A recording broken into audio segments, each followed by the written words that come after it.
ಭಾಷೆ ವಿಷಯ ಬರೋದಾದ್ರೆ ಐ ವೆರಿ ಹ್ಯಾಪಿ. ಕನ್ನಡ ಬರ್ದಿರೋರ್ಗು ಇಲ್ಲಿ ಕಾಂಪಿಟೇಷನ್ ಇಟ್ಟು ಕನ್ನಡ ಇದು ಮಾಡಿದೀರಾ.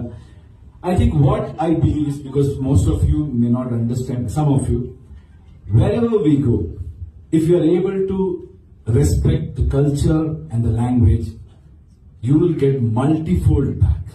That's what I have experienced in my life, and that is what Karnataka and Kannada has taught me.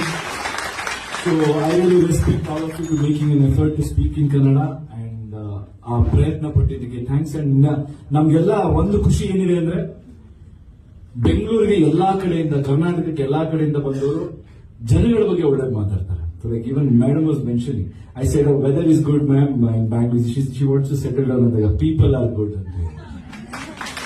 So that is our culture.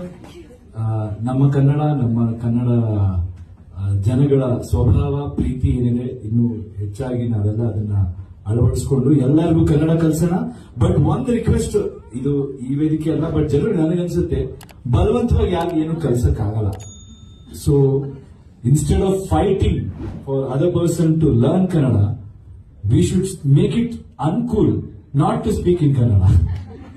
ಅವ್ರ ಕನ್ನಡ ಗೊತ್ತಿಲ್ಲ ಅಂದ್ರೆ ಅವ್ರು ನಮ್ಗೆ ಓಕೆ, ಇಲ್ಲಿ ಏನೋ ಪಾಪ ಅವ್ರಿಗೆ ಇಲ್ಲಿ ಬ್ಲೆಂಡ್ ಆಗಲ್ಲ, ನಮ್ ಫೀಲ್ ಇರ್ಬೇಕಷ್ಟೇ. ಸೊ ಇಟ್ಸ್ ಆಲ್ವೇಸ್ ಅಬೌಟ್ ಬದುಕು. ನನ್ನ ಪ್ರಕಾರ when any language can fill your stomach, ಕಲಿತಾರೆ. So whoever is working, I think ಎಲ್ಲಾ ಜಾಗಗಳನ್ನು ಕನ್ನಡಕ್ಕೆ ಆ ಒಂದು ಪ್ರಾಮುಖ್ಯತೆ ಬರಬೇಕಂದ್ರೆ ನಾವು ಕನ್ನಡಿಗರಾಗಿ ಡೆವಲಪ್ಮೆಂಟ್ ಜಾಸ್ತಿ ಮಾಡಬೇಕು. So everybody will come and